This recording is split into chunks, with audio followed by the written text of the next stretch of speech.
ಪ್ರಾರ್ಥನಾ ಕರಿಷ್ಯಾಮಿ ತನ ಕೈ ಮುಕ್ಕೋ ನೀ ಇವನು ಕೈ ಮುಟ್ಟುಕೋ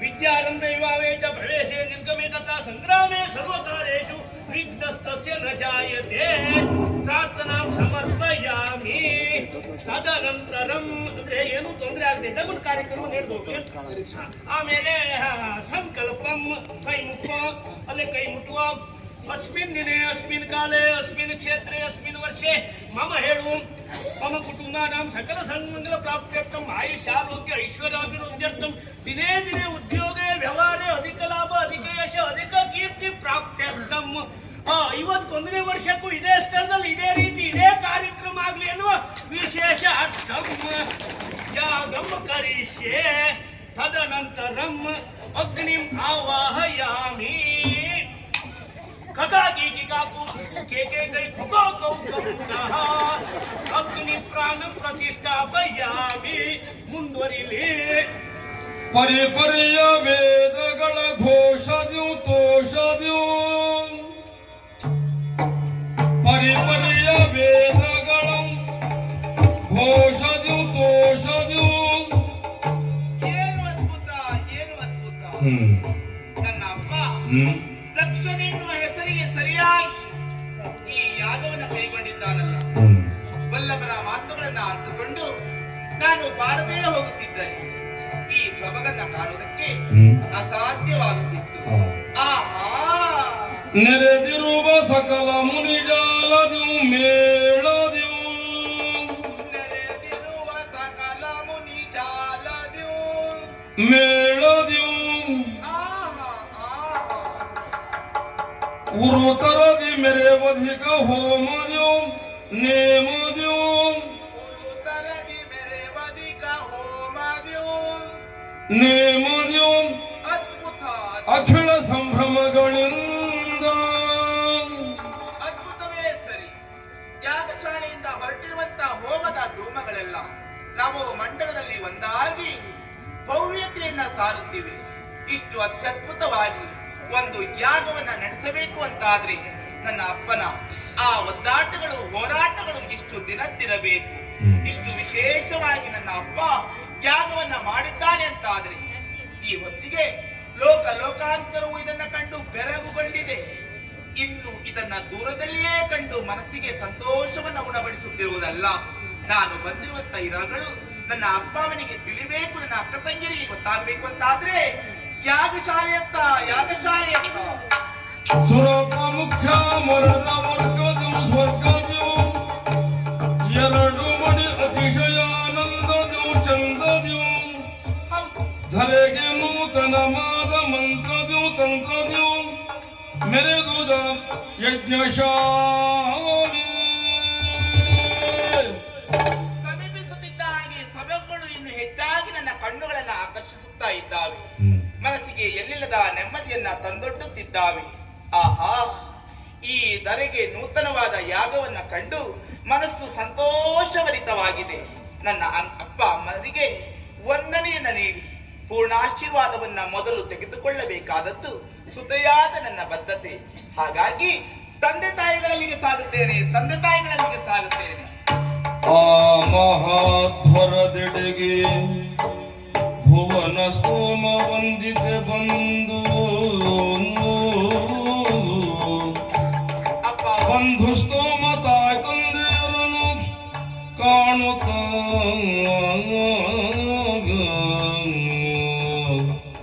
ನನ್ನ ಅಕ್ಕಂದಿರು ಆಶೀರ್ವಾದಗಳನ್ನು ಮಾಡಿ.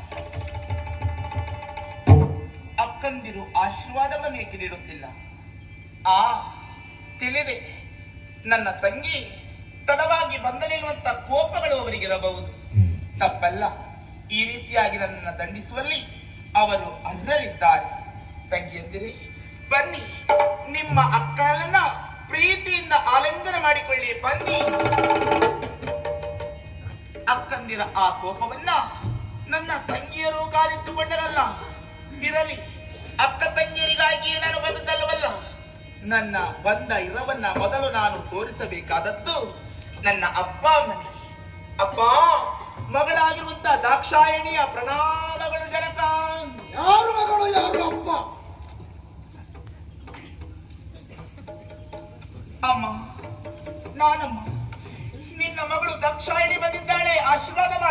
ಪ್ರಸೂತಿ. ಓಹೋ, ಇದೆಲ್ಲವೂ ಸಾಗುತ್ತಿರುವುದು ನನ್ನ ಅಪ್ಪನ ಕಣ್ಸನ್ನೆಯಿಂದ.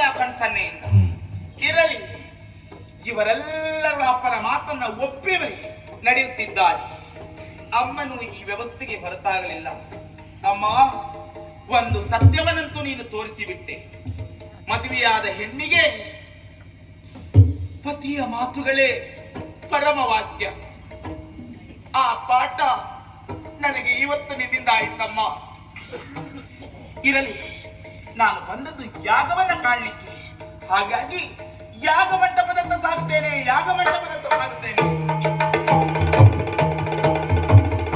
ಯಾಗದ ಸೊಬಗೀಕ್ಷಿಸಿ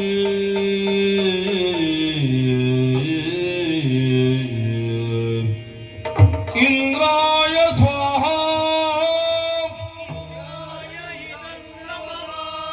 ಇಂದ್ರದೇವನಿಗೆ ಯಾಗದ ಸೊಬಗೀಕ್ಷಿಸಿ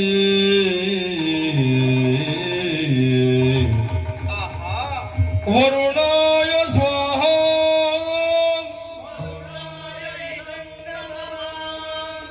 ವರುಣದೇವನಿಗೆ ಆಹಾ.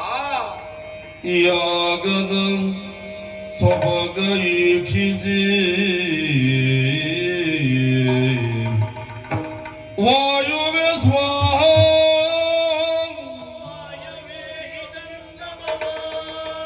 ಅದ್ಭುತ. ಯಾಗದ ಸೊಬಗೀಕ್ಷಿಸಿ ಕುಬೇರಾಯ ಸ್ವಾಹ.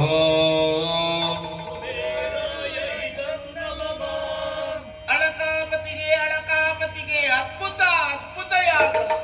ಯಾಗದ ಸೊಬಗೀಕ್ಷಿಸಿ ಯಮಾಯ ಸ್ವಾಹ.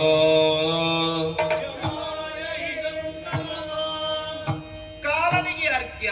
ಆಹಾ. ಯಾಗದ ಸೊಬಗೀಕ್ಷಿಸಿ ಈಶಾಯ ಸ್ವಾಹ.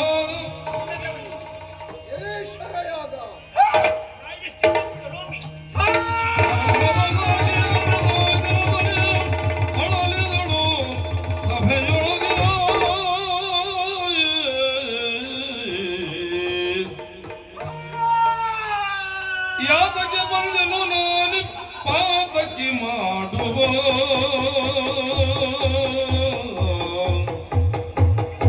ಯಾತಕ್ಕೆ ಬಂದೆನು ನಾನು ಪಾತಕ್ಕೆ ಮಾಡುವ. ಎಚ್ಚರ ರೀತಿಯ ಬಂದರೆಯದೆ ಬಂದೀತೆರ ಆಯ್ತು. ಎಚ್ಚರ ರೀತಿಯ ಬಂದರೆಯದೆ ಬಂದೀತೆರ ಆದುದೋ.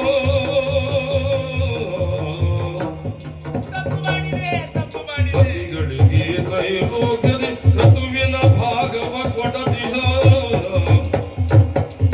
ಪತಿಗಳಿಗೆ ತ್ರೈಲೋಕ್ಯದಿ ಋತುವಿನ ಭಾಗವ ಕೊಡದಿಹ. ಮತಿಯುತ ಯಾರೇ ಬುದ್ಧಿಯು ಪಿತೃಗೇತಕ್ಕೆ ಬಂತು. ಮತಿಯುತ ಯಾರೇ ಬುದ್ಧಿಯು ಪಿತೃಗೇತಕ್ಕೆ ಬಂತು.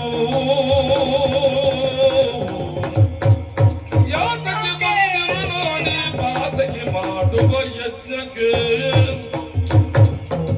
ಶಿವ ನಿರೀಶ್ವರ ಯಾಗ.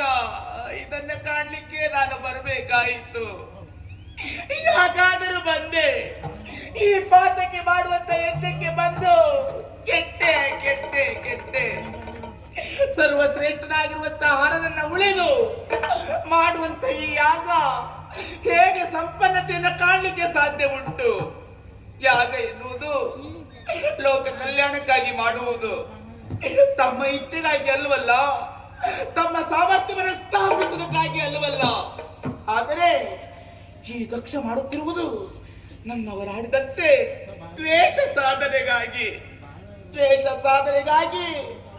ಇಂಥ ಪುಣ್ಯ ಕಾರ್ಯವನ್ನ ಮಾಡ್ತಾ ಇದ್ದಾರೆ ಅಂತ ಆದ್ರೆ ಈ ಕಾರ್ಯಕ್ಕೆ ಬಂದು ನಾನು ಕೆಟ್ಟೆ. ಹೋದರೆ ಹೀಗೆ ಆಗುತ್ತದೆ ಎನ್ನುವಂತ ವಿಚಾರವನ್ನ ಅವರು ಹೇಳಿದ್ರಲ್ಲ. ಹೋಗದಿಂದಲೇ ಹೋದರೆ ಆಗುವುದೇ ಪರೆಯೆಂದೆನುತ್ತಾಗಲೇ ಪತಿಗಳು ಬೇಡುದ ನೀಗಿನ ಬಂದನ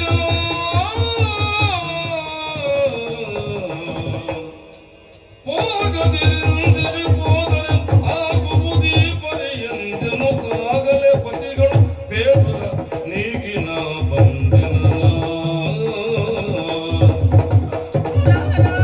ಹೋಗಿನ ಅರಸರಿಗಿಂತಿರಲಾಗ ಮನವು ಬುಸುರಲಿ ಹೋಗಿನ ಅರಸರಿಗಿಂತಿರಲಾಗ ಬುಸುರಲಿ ದೇಹ ತ್ಯಾಗವೇ ಲೇಸು ದೇಹ ತ್ಯಾಗವೇ ಲೇಸೆಂದು ವಿಜಯವಾಗಿ ಹೊರಳಿದಳು ಯಾತಕ್ಕೆ ಬಂದೆನು ನಾನೇ ಪಾತಕ್ಕೆ ಮಾಡುವ ಯಜ್ಞಗೆ ಹೋದರೆ ಹೀಗೆ ಆಗುತ್ತದೆ ಇರುವಂತ ಮುನ್ನೋಟಗಳನ್ನ ನನ್ನವರು ಆಡಿದ್ರು, ಸಾರಿ ಸಾರಿ ಆಡಿದ್ದರು. ದಾಕ್ಷಾಯಣಿ, ಈ ಯಾಗಗಳು ಗತಿಸುತ್ತಿರುವುದು ನಮ್ಮ ಮಾನವನ್ನ ಹಾನಿ ಮಾಡುವುದಕ್ಕಾಗಿ. ಅರ್ಥ ಮಾಡಿಕೋ ಎನ್ನುವ ಹಾಗೆ ನನ್ನವರು ಎನ್ನುವಂತ ಪಾಶಕ್ಕೆ ಒಳಗಾದೆ. ನನ್ನ ಪತಿ ಆಡಿದ ಮಾತುಗಳನ್ನೆಲ್ಲ ನಾನು ಧಿಕ್ಕರಿಸಿ ಬಿಟ್ಟೆ. ಅದನ್ನ ಅರ್ಥಕೊಳ್ಳಲಿಲ್ಲ. ಹೋಗುತ್ತೇನೆ, ಇಲ್ಲಿ ಅರೆ ಕ್ಷಣ ನಿಲ್ಲದೆ ಸಾಗುತ್ತೇನೆ.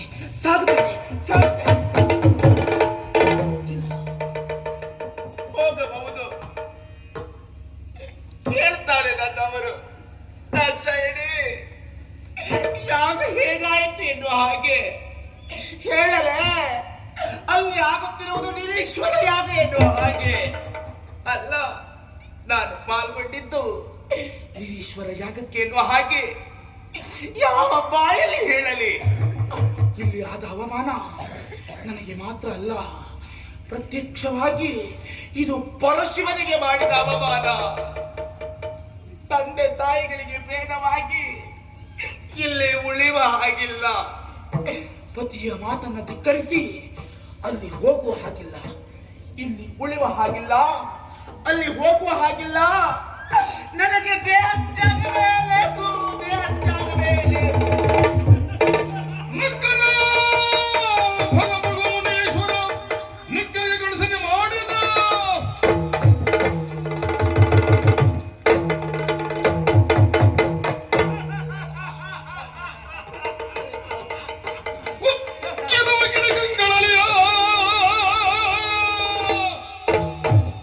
ಮುಕ್ಕಿದವ ಕಿಡಿ ಕಂಗಳಲ್ಲಿ ಪ್ರಳಯಾರ್ಕ ಶಿವನ ಧ್ವನಿಸಿ ನೋಡಿ ಸುರಗಳನ್ನು ವಶದಲ್ಲಿ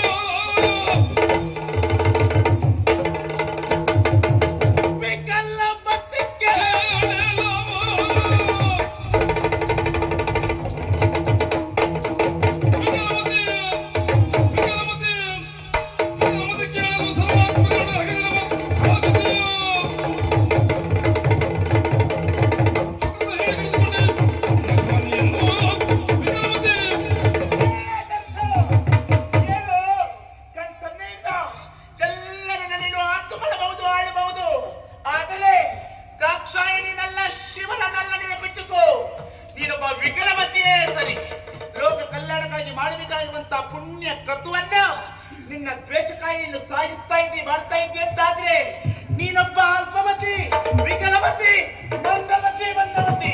ಅಷ್ಟೆಲ್ಲ ಹೇಳೋದಕ್ಕೆ ನಿನ್ನ ಗಂಡ ಏನು ಮೃತ್ಯುವ?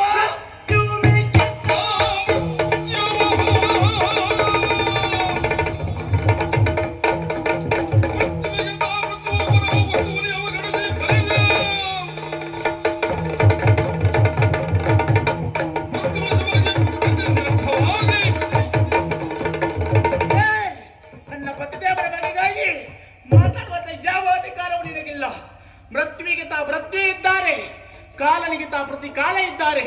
ಭಕ್ತರಾಗಿರುವಂತ ಮಾರ್ಕಂಡೇಯನನ್ನು ಉಳಿಸಿದಕ್ಕಾಗಿ ನನ್ನವರು ಬೀರಿದ ಆ ಶ್ರೇಷ್ಠತೆಯನ್ನು ನೀನು ಬಲ್ಲೆ. ಇಷ್ಟು ಯಾಗವನ್ನು ಮಾಡಿ ಶಿವನ ಮಾನ ಹಾನಿಯನ್ನು ಮಾಡೋದಕ್ಕಾಗಿ ನೀನು ಈ ರೀತಿ ಹೆಜ್ಜೆಯನ್ನು ಇರಿಸಿದ್ದೀರಿ ಅಂತಾದ್ರೆ ನಿನ್ನ ತಪ್ಪಿಗೆ ಸರಿಯಾದ ಶಿಕ್ಷೆಯನ್ನು ಕೊಡಲು ನನ್ನ ವಲ್ಲಭ ಬರ್ತಾರೆ. ನಾನು ಮಾಡಿದ ಕಾರ್ಯ ಸರಿ ಉಂಟು ಅನ್ನುವುದಕ್ಕೆ ಕೂಡಿದ ಸುರವರೇ ಸಾಕ್ಷಿ.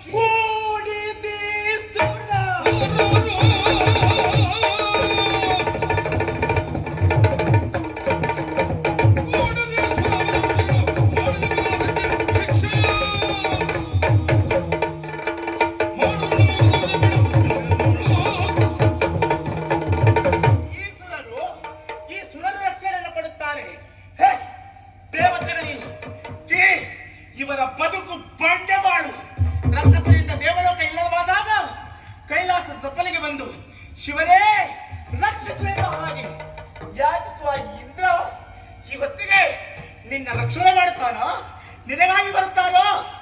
ಇಲ್ಲಿ ಯಾಗವೆಲ್ಲದರಿಂದ ನೀನು ಮಾತ್ರ ಅಲ್ಲ, ಪಾಲ್ಗೊಂಡಂತ ಎಲ್ಲರೂ ಅಪರಾಧಿಗಳೇ. ನಿಮಗೆಲ್ಲರಿಗೂ ಶಿಕ್ಷೆಯನ್ನ ನನ್ನ ವಲ್ಲಭ ನೀಡುತ್ತಾನೆ ನೀಡುತ್ತಾನೆ ನೀಡುತ್ತಾನೆ. ನೀನು ಎಷ್ಟೇ ದೊಡ್ಡ ಮಾತಾಡಿದ್ರು ನನ್ನ ಮಗಳು ಎನ್ನುವುದ ನೆನಪಿಟ್ಟುಕೋ. ಸಾಕು ಸಾಕು ನಿನ್ನಿಂದ ದೇಹ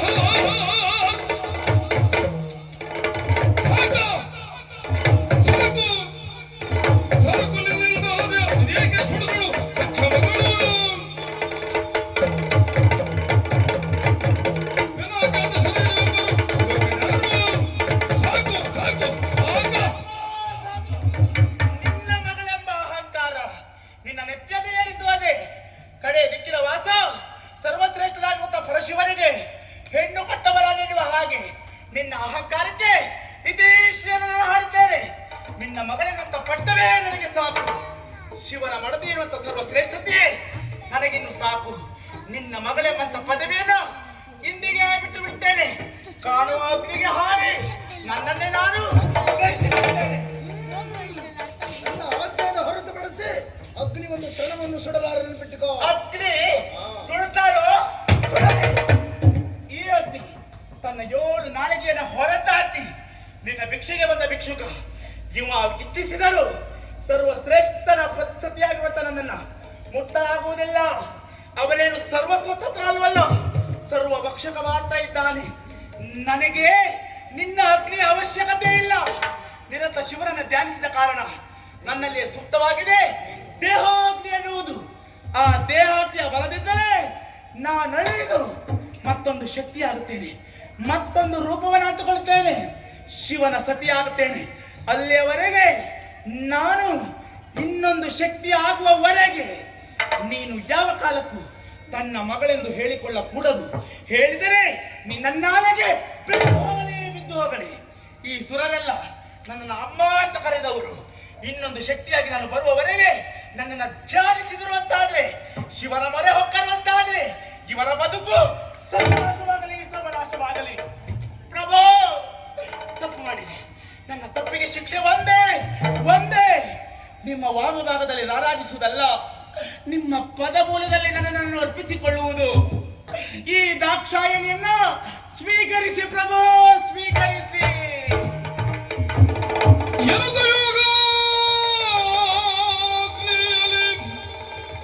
ಪಾವಕರು ನಿಜಾಂಗದಿ ಧರಿಸಿ ದೇಹವ ಅಲಲಗ ಹೊಂದಿಕೊಂಡ ಕ್ಷಣವೇ